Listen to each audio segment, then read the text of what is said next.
The stars were quiet that night. Admiral Park stood alone on the observation deck of her ship, the Indomitable Spirit. She watched the endless darkness of space and thought about home. Earth was far away now, but she could still remember the smell of rain and the sound of birds singing in the morning. 300 years ago, humans had looked up at these same stars and dreamed of what they might find. Now they knew the truth. The galaxy was full of life, full of wonders, and full of species that were absolutely terrified of humanity. Understood why. To most aliens, Earth was a nightmare. They called it a Class 12. The gravity was crushing. The atmosphere was filled with corrosive oxygen. The planet had earthquakes, hurricanes, floods, and fires. Predators hunted in every corner. Diseases killed millions. And somehow humans had not only survived, they had thrived. The other species of the Galactic Collective looked at humans the way a small animal might look at a wolf. They saw the muscles, the endurance, the ability to heal from terrible wounds. They saw beings that could run for hours without stopping, that could survive temperatures that would kill most species, that could eat foods poisonous to others. They did not see what saw when she looked at her crew. They did not see the laughter, the kindness, the tears shed for strangers.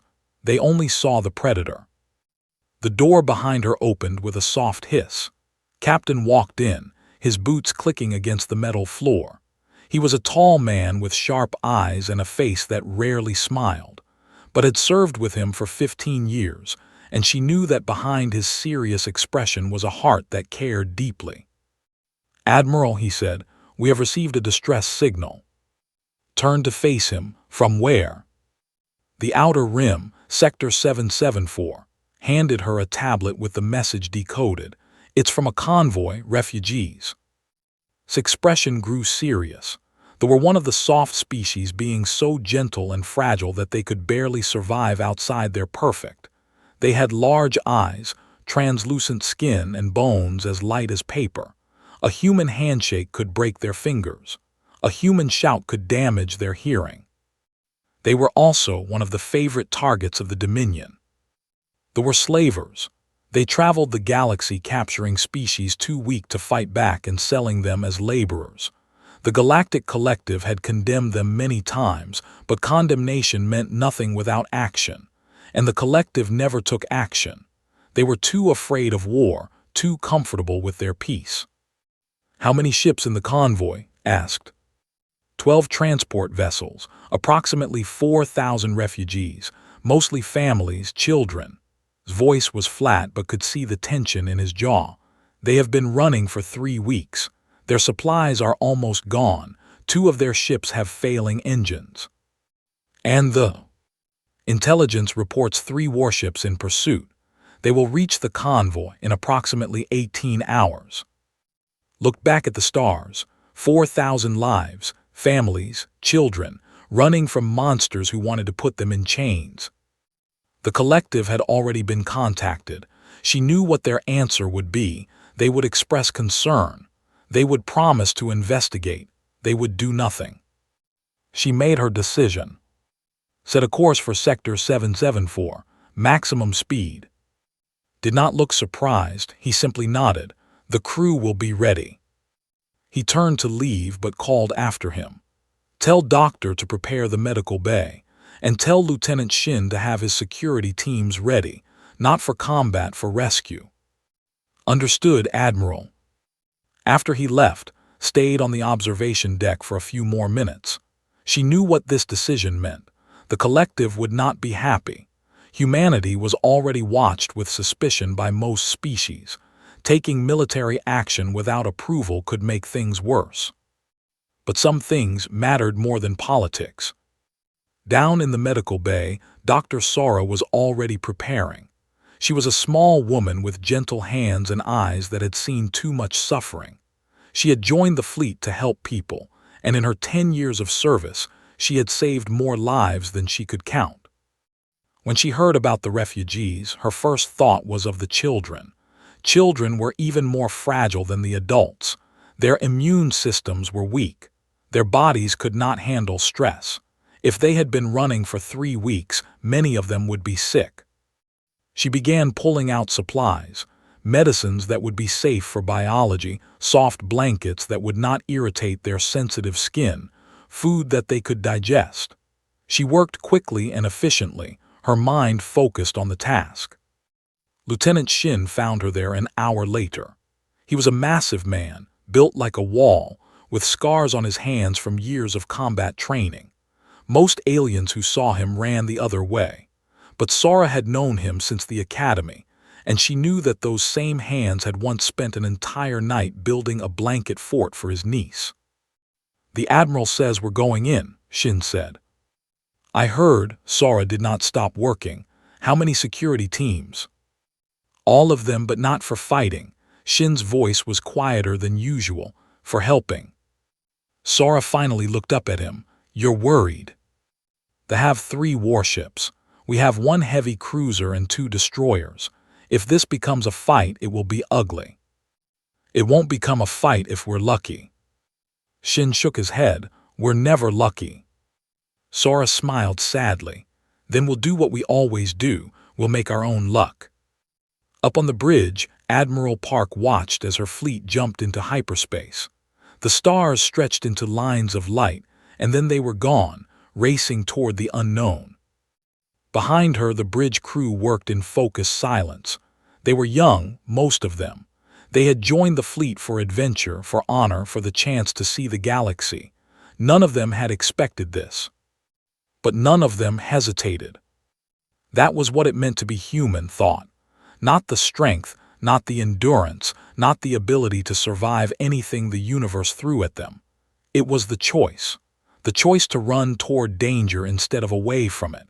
The choice to help strangers who had never done anything for them. The choice to be more than just survivors. Her communication officer spoke up.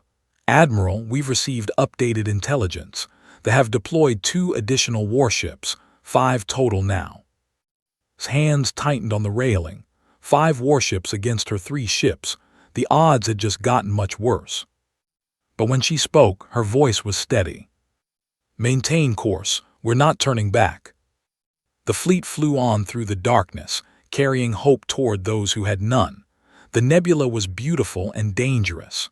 Clouds of glowing gas stretched across millions of kilometers, painting the darkness with colors of purple and gold. Hidden within those clouds, 12 small ships waited in fear. Admiral Park brought her fleet out of hyperspace at the edge of the nebula. The sensors immediately detected the convoy, their weak signals flickering like dying candles. She could see that the ships were old and damaged. Some of them were barely holding together. "Open a channel," she ordered. "All frequencies. Let them know we're here to help." The communication officer, a young woman named Lieutenant Han, worked quickly at her station. "Channel open, Admiral." Spoke clearly and slowly.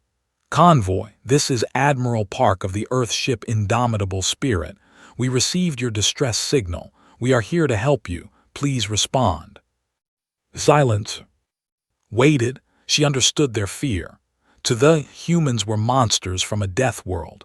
They had probably never met a human before. Everything they knew about Earth came from stories and warnings. She tried again. "We mean you no harm. We have medical supplies, food, and engineers who can help repair your ships. Please respond." More silence. Then finally a voice came through the speakers. It was high and thin, trembling with fear. "Stay away, please stay away from us." Captain looked at, "They're afraid of us." "Of course they are." His voice was sad. "We need to show them they don't have to be." She thought for a moment, then turned to her crew. "Doctor, I need you to go to their flagship. Alone. No weapons, no guards, just you." Sora stood up from her station. She was not surprised by the order. "What do you want me to do?" "Nothing, just wait. Let them see that we're not here to hurt them. Let them come to us." It was a risk, a huge risk. Sora would be completely vulnerable, surrounded by strangers who saw her as a predator, but she understood why it had to be done. "I'll take a shuttle," she said. 30 minutes later, Sora's small shuttle floated in space near the flagship.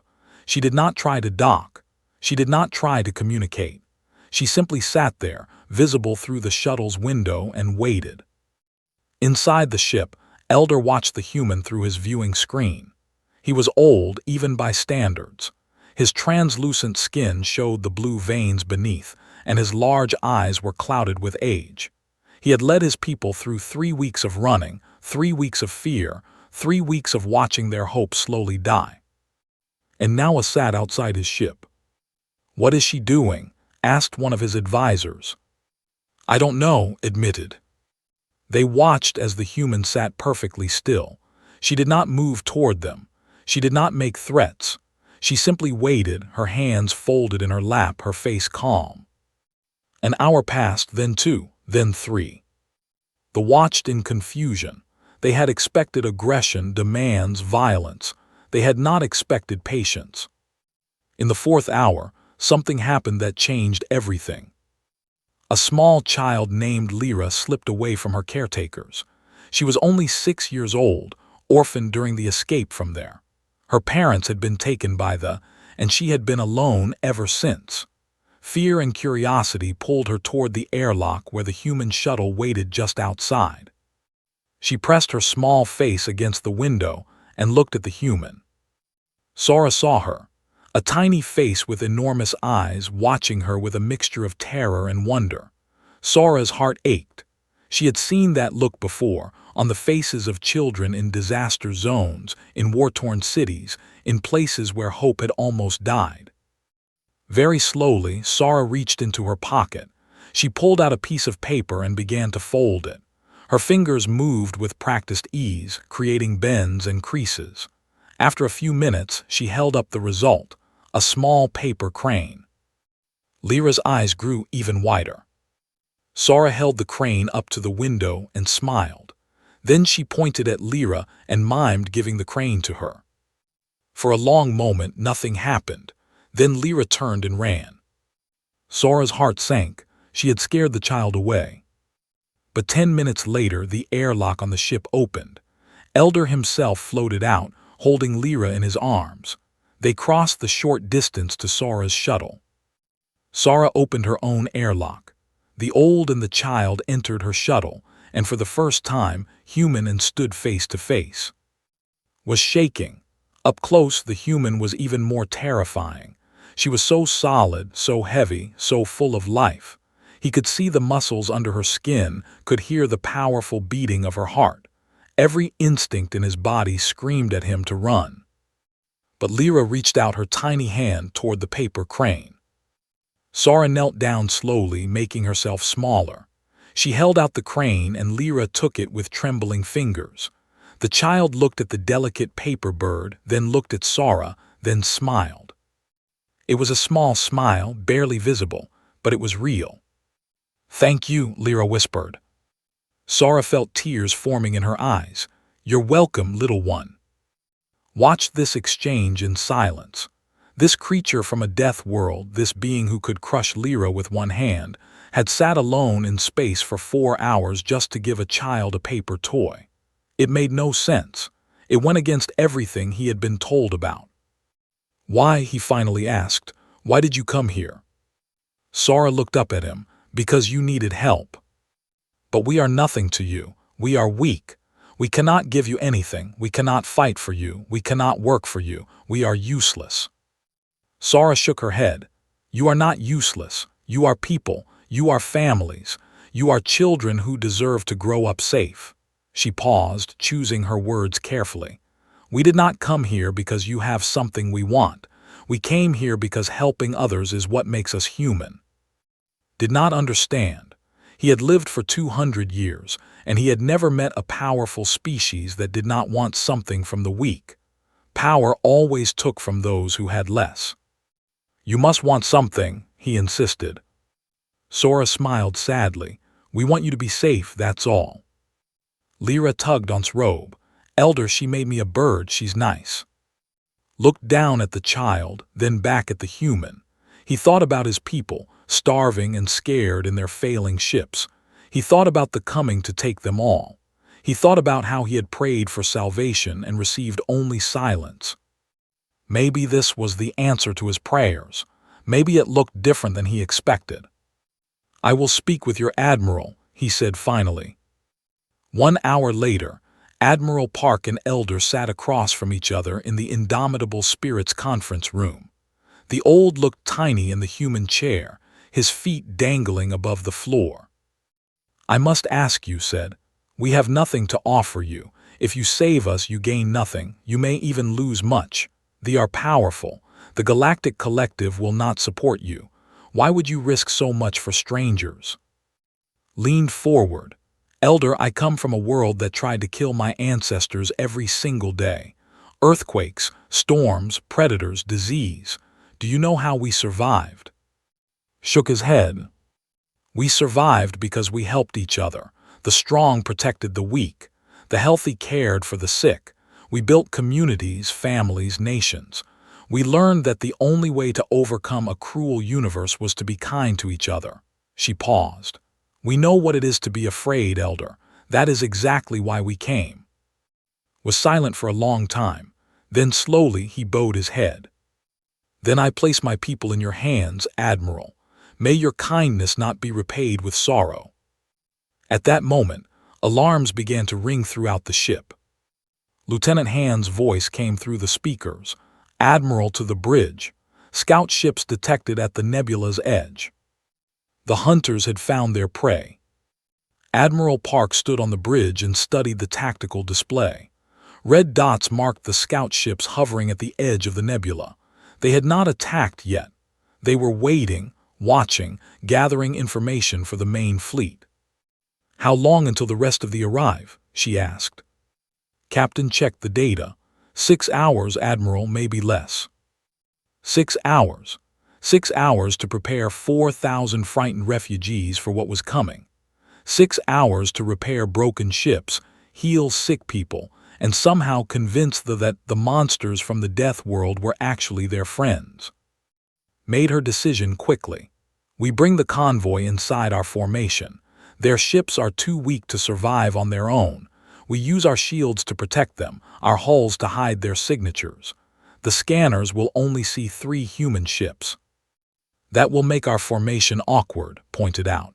"If we have to fight, we won't be able to move freely." "I know, but if we don't protect them, they die before the fight even starts." Nodded, he had expected this answer. "I'll coordinate with the Soul's Pride and the Morning Star." While the ships moved into position, gave another order. "I want human teams on every ship. Engineers, medics, anyone with useful skills. We repair what we can, heal who we can, and make sure those people know they are not alone." Within the hour, human shuttles were crossing the space between the fleets. Engineers in heavy suits entered ships and got to work on failing engines and broken life support systems. Medics set up small clinics in cargo bays, treating malnutrition, injuries, and diseases that had spread through the crowded vessels. Lieutenant Shin led a security team to one of the refugee transports. He had expected fear. His appearance usually caused that reaction. He was tall and wide, built for combat, with hands that had broken bones and a face that rarely smiled. What he did not expect was a small boy holding a broken toy and crying.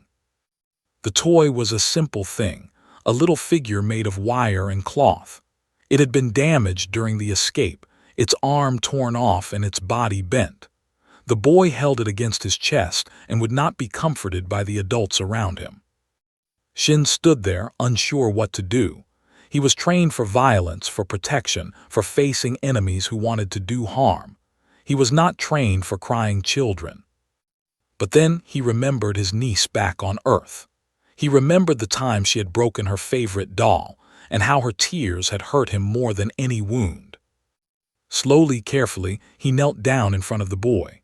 The child's eyes went wide with terror. This giant creature was so close now, so overwhelming. Shin held out his hand, palm up. "Can I see it?" he asked softly. The boy hesitated. Then, trembling, he placed the broken toy in Shin's massive palm. Shin examined it carefully. The damage was not too bad. He had tools on his belt, small ones meant for maintenance work. He could fix this. For the next 2 hours, Lieutenant Shin, head of security, warrior of Earth, sat on the floor of a refugee ship and repaired a child's toy. His big fingers worked with surprising gentleness, straightening wire, reattaching cloth, making the little figure whole again. When he handed it back, the boy smiled. It was the first smile the child had shown in weeks. The adults watched in amazement. This creature they had been taught to fear, had stopped everything to help one small boy. It did not make sense, but it was happening right in front of them. In another ship, Dr. Sora worked in a makeshift medical bay. The patients were in bad condition, malnourished, dehydrated, sick with infections their weak immune systems could not fight. Some of them flinched when she came near. Others were too tired and sick to be afraid. Lyra, the orphan child, had followed Sora to the medical bay. She sat in a corner, holding her paper crane, watching the human doctor work. "Why do you help them?" Lyra asked during a quiet moment. Sora paused in her work. She looked at the small child with the big eyes and thought about how to explain. "Do you know where I come from, Lyra?" The child nodded. "The death world, Earth." "That's right. Earth is a very dangerous place. The ground shakes and opens up. The sky throws fire and water. Animals with big teeth hunt in the forests. Tiny creatures too small to see make people very sick." Sora sat down next to Lyra. "My ancestors had to fight every day just to stay alive." "That sounds scary." "It was, but do you know what they learned?" Lyra shook her head. "They learned that they could not survive alone. One human against all those dangers would die, but many humans working together, helping each other, they could live. They could build homes and grow food and protect their families." Sora touched the paper crane gently. "We became strong, Lyra, not so we could hurt others, but so we could protect them. That is what strength is for." Lyra thought about this for a long moment. Then she asked, "Will you protect us?" "Yes," Sora said without hesitation. "We will." Throughout the refugee convoy, similar scenes were playing out. Human engineers crawled through tight spaces in temperatures that would kill in minutes, repairing critical systems. Human soldiers carried elderly to medical stations, moving with exquisite care despite their combat training. Human cooks prepared food that stomachs could handle, learning new recipes in hours. Captain personally visited each ship to speak with their crews. He was not a warm man. His words were practical, his manner direct. But they saw something in his eyes that surprised them: respect. "Your ships are old and damaged," he told one captain. "But you flew them for 3 weeks through open space with the behind you. You kept your people alive when everything said you should die. That takes courage." The captain, a thin female named, did not know how to respond. No one had ever called her courageous before. "We just ran," she said. "We were afraid." Shook his head. "Being afraid and running is not courage. Being afraid and still protecting your people, that is courage. You have it. I can see it." As the hours passed, something changed in the refugee convoy. They still feared the humans, but now that fear was mixed with something else: wonder, gratitude, the beginning of trust. Elder moved between the ships, watching his people interact with the humans. He saw a human engineer teaching a mechanic how to fix an engine. He saw a human medic singing softly to calm a frightened patient. He saw Lieutenant Shin sitting with a group of children, showing them how to fold paper cranes. These were the monsters from the Nightmare Planet, and they were being gentle with his people. Found Admiral Park in the command center of the Indomitable Spirit. She was studying tactical displays, preparing for the battle to come. But when she saw him, she stopped and gave him her full attention. "Elder, how are your people?" "Confused," admitted. "We were taught to fear humans. We were told you were dangerous, violent, unpredictable. But your people are treating us with kindness. I do not understand." Smiled sadly.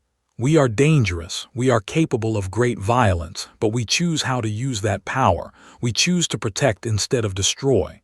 She looked back at the tactical display. They are also dangerous, but they choose differently. Why? What makes you different from them? Thought about the question. I don't know, she said honestly. Maybe it's because our world was so hard. Maybe suffering taught us compassion. Or maybe we just decided that being strong means taking care of the weak. She turned to face him fully. I cannot speak for all humans, Elder, but I can tell you this. As long as I live, no one will harm your people. I promise you that. Looked into her eyes and saw no deception. This woman, this meant every word. He bowed deeply. I believe you, Admiral, and my people are beginning to believe too. At that moment, the alarms rang again. His voice came through the speakers. Admiral, the main fleet has arrived. 5 warships. They're moving toward us. Straighten her shoulders. Battle stations. Tell the crew to prepare. Then a message came through from the flagship. A cold voice filled the bridge. Human vessel, you are interfering with property. Surrender the livestock immediately, or you will be destroyed. Walk to the communication console. She looked at Elder, then at her crew, then at the stars beyond the windows. She thought about Lyra's paper crane, about Lieutenant Shin's repaired toy, about all the small kindnesses her people had shown to strangers. Then she opened the channel and replied, These people are under the protection of Earth. If you want them, come and take them from us. The battle was about to begin. The warships moved like sharks through dark water. They were large and brutal, designed for one purpose, to break the will of their enemies and take what they wanted. For centuries, they had raided the weak species of the galaxy, and no one had ever stopped them. Today, 3 human ships stood in their way. Admiral Park broadcast her defiance on all frequencies, and her words spread across the nebula. These people are under the protection of Earth. If you want them, come and take them from us. The commander, a creature named, laughed when he heard the message. He had fought many species before, and all of them had broken. What were 3 small ships against his fleet? What could do against superior numbers? He gave the order to attack. The first missiles launched across the void, trails of fire streaking toward the human formation. Admiral Park watched them come on her tactical display, calculating distances and timing. All ships raise shield, prepare to engage. The indomitable spirit shuddered as missiles struck her forward shields. The impacts were heavy, but the shields held.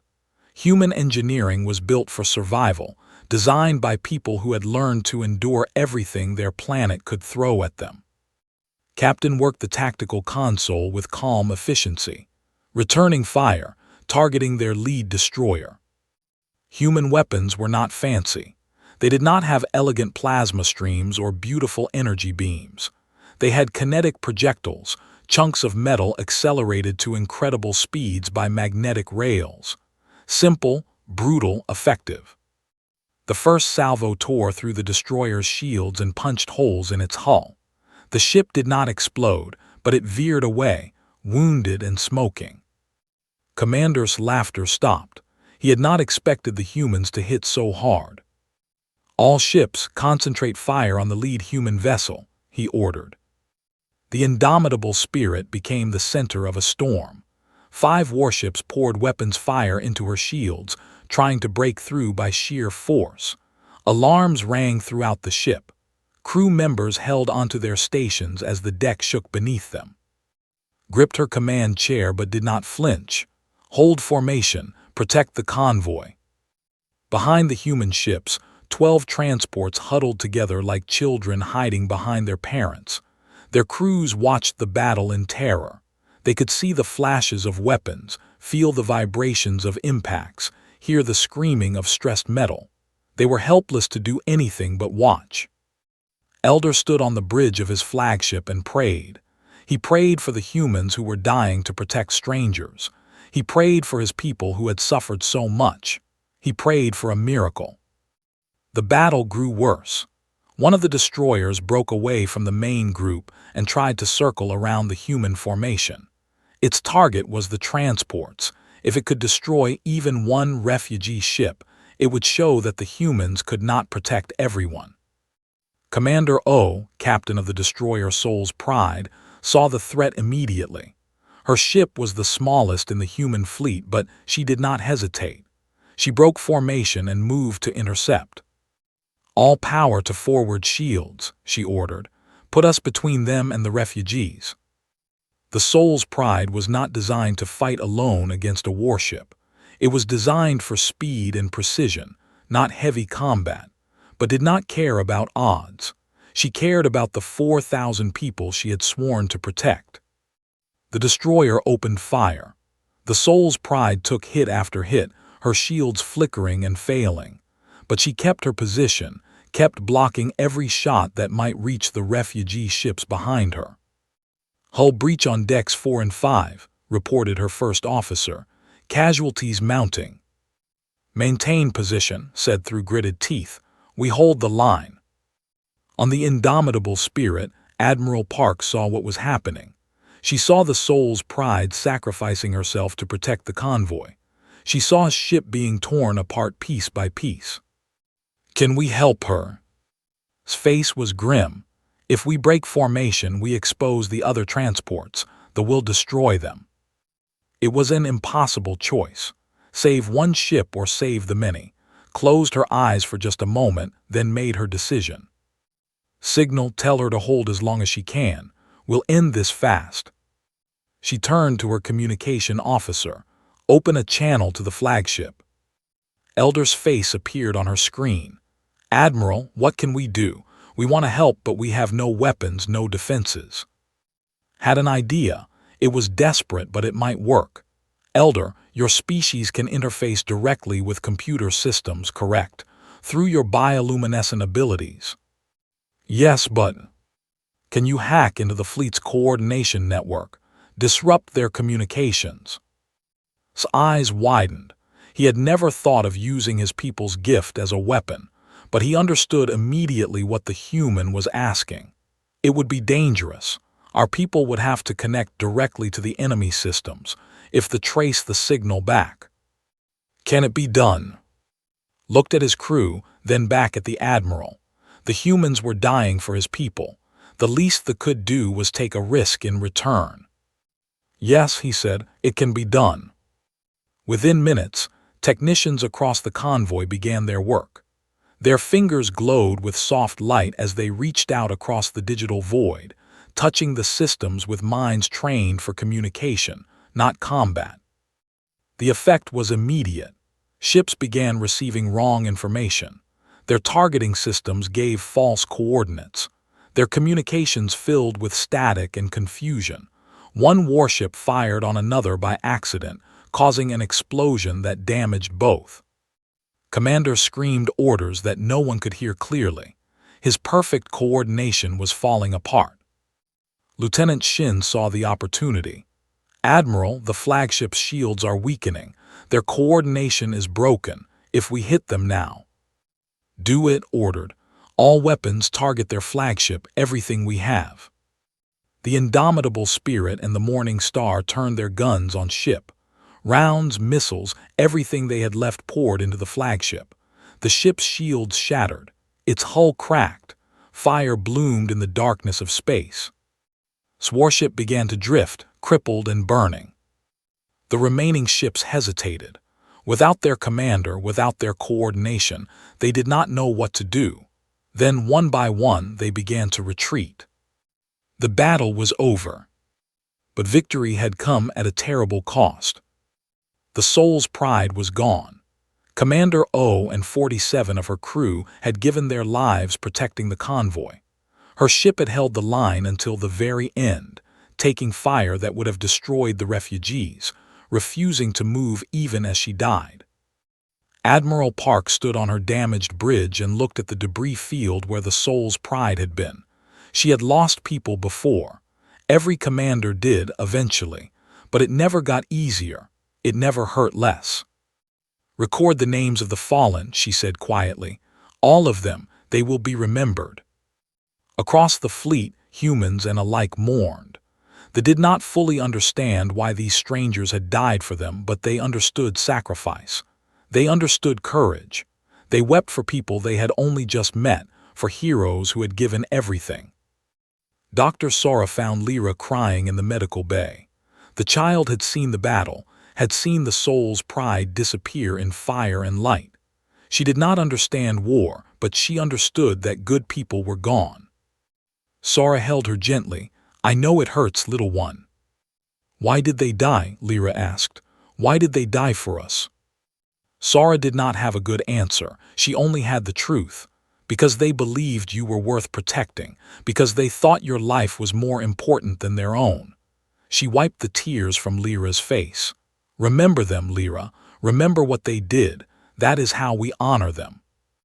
Hours later, as the human fleet began repairs and tended to their own wounded, a message arrived from the Galactic Collective. Admiral Park read it on her private screen. Humanity's actions had been declared aggressive interference. There would be a hearing. There would be consequences. Looked at the message for a long moment, then she deleted it. The collective could wait. The dead needed to be mourned first. The living needed to be cared for. Everything else was just politics. She walked to the observation deck and stood where she had stood at the beginning of this journey. The stars were quiet again. But somewhere out there, 4,000 people were alive who should have been in chains. Had believed in that. Her crew had believed in that. Would make sure their belief was not wasted. 3 months had passed since the Battle of Nebula. The refugees had been given sanctuary on a human colony world called New. It was a beautiful planet with gentle weather and soft gravity, perfect for the fragile to begin their new lives. But before peace could truly come, there was one more battle to fight, not with weapons but with words.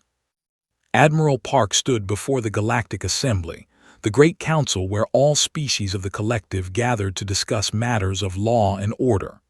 The chamber was vast, filled with representatives from hundreds of worlds. Some had bodies of crystal, others of gas, others of forms that human eyes could barely understand. And all of them were looking at her. The prosecutor, a tall being with silver skin and 4 arms, spoke first. His name was Ambassador, and he represented the interests of the powerful neutral species who kept the peace through careful inaction. "Admiral Park," said, his voice echoing through the chamber, "you stand accused of violating the collective's non-interference protocols. You engaged in military action without authorization. You provoked a conflict with the Dominion. You endangered the stability of the entire region." Listened calmly. She had expected this. "How do you respond to these charges?" asked. Stepped forward. "I respond with a question, Ambassador. When 4,000 innocent people are about to be enslaved and no one else will help them, what would you have me do?" The chamber stirred. This was not the response they had expected. "The protocols exist for a reason," said firmly. "Individual species cannot simply decide to intervene whenever they feel like it. There must be order. There must be process." "There must be justice," replied. "And when your process fails to provide justice, someone must act."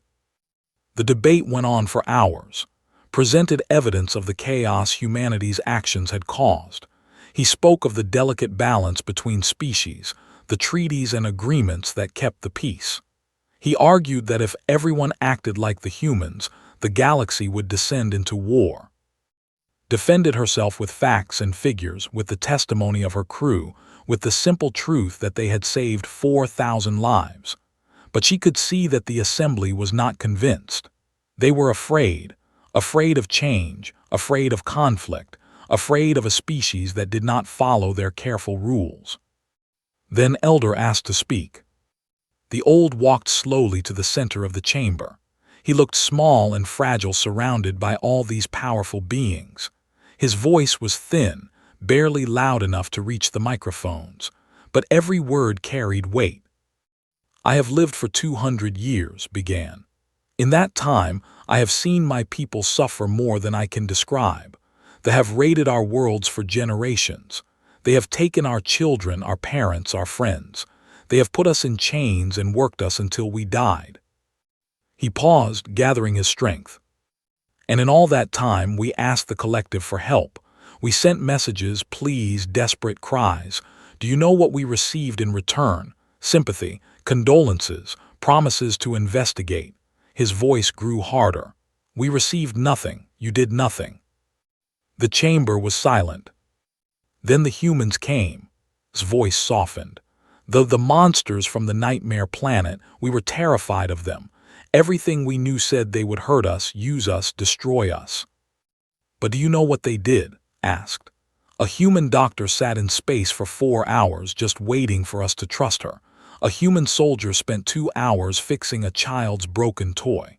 Human engineers worked in temperatures that would kill us just to repair our ships. Human warriors died to protect strangers they had never met." Tears were flowing down translucent cheeks now. "You call their world a death world, but they brought us life." He turned to face the assembly directly. "I am told that the humans broke your rules. I am told that they caused disorder, but I ask you, what good are rules that protect no one? What good is order that allows slavery to continue? The humans did what you would not do. They saved us." Bowed his head. "If you wish to punish them for that, then punish me first, because I will stand with them until the day I die." For a long moment no one spoke. Then from the far side of the chamber a small voice rose up. "We stand with them too." It was a representative of another soft species that had suffered from raids. The little being stood up, trembling but determined. "The humans have never asked us for anything, but when we were in danger, they were the only ones who listened. We place ourselves under their protection." Another voice joined in, "The stand with the humans." Then another, "The Whisper Folk stand with the humans." One by one, species after species declared their support. The small ones, the weak ones, the vulnerable ones, all the peoples who had been ignored by the collective for generations. They rose and spoke, and their voices filled the chamber like a song of hope. Ambassador watched in growing alarm. The political landscape was shifting beneath his feet. If he pursued charges against humanity now, he would alienate dozens of species. The collective would fracture. He had no choice. "The charges against Admiral Park are dropped," announced stiffly. "This hearing is concluded." Allowed herself a small smile. Later, outside the assembly chamber, Elder found her standing alone. "Thank you," he said simply. Shook her head. "I should thank you. Your words changed everything." "Words are easy. Your people gave their lives." They stood together in silence for a while, looking out at the stars visible through the station's windows. "What happens now?" asked. "Now we go home," said. "We rebuild, we remember those we lost, and we keep doing what we've always done. Protecting the weak." "Yes," turned to face him. "For as long as there are humans in this galaxy, you will not stand alone. I promise you that." 6 months later, on the colony world of Nu, they had built a new community. Their homes were simple but comfortable, designed for their fragile bodies and sensitive eyes. Human and children played together in the streets, learning each other's languages and customs. Dr. Sara had opened a medical clinic that served both species. She had learned medicine and taught human medicine in return. Her waiting room was always full, and she had never been happier. Lyra visited her every day after school. The child had been adopted by a human family, a couple named and who had lost their own daughter to illness years ago. They loved Lyra as their own, and she called them Mom and Dad in both Korean and. She still carried the paper crane Sora had given her. It was worn and fragile now, but she kept it in a special box by her bed. "Aunt Sara," Lyra said one afternoon, "do you think there are other people out there who need help?" Sora smiled. "Probably, little one. The galaxy is very big." then we should help them too. We will, that's what humans do. Far away on Earth, Admiral Park received a report. Applications for the peacekeeping fleet had increased by 400%. Humans from every colony, every station, every corner of settled space wanted to join. They wanted to serve, to protect, to make a difference. Stood in her office and looked at the numbers. She thought about Commander O and the crew of the Soul's Pride. She thought about their sacrifice, their courage, their belief that some things were worth dying for. They would have been proud. She walked to her window and looked up at the stars. Somewhere out there, beings were suffering. Somewhere out there, people needed help. And now, more humans than ever were ready to answer that call. The galaxy had feared for centuries. They had told stories about the monsters from the nightmare planets, the beings who could survive anything, who could break anything. But the stories were changing now. Now when the weak and the vulnerable looked up at the stars, they did not see monsters. They saw guardians, they saw protectors, they saw hope. And when they were afraid, when the darkness seemed too great and the enemies too strong, they prayed for the to come. Because humans had shown the galaxy what strength was really for. Not to conquer, not to destroy, not to take from those who had less, but to shield the helpless, to lift up the fallen, to stand between the innocent and those who would harm them. That was the legacy of the Soul's Pride. That was the promise of humanity. And it was only the beginning.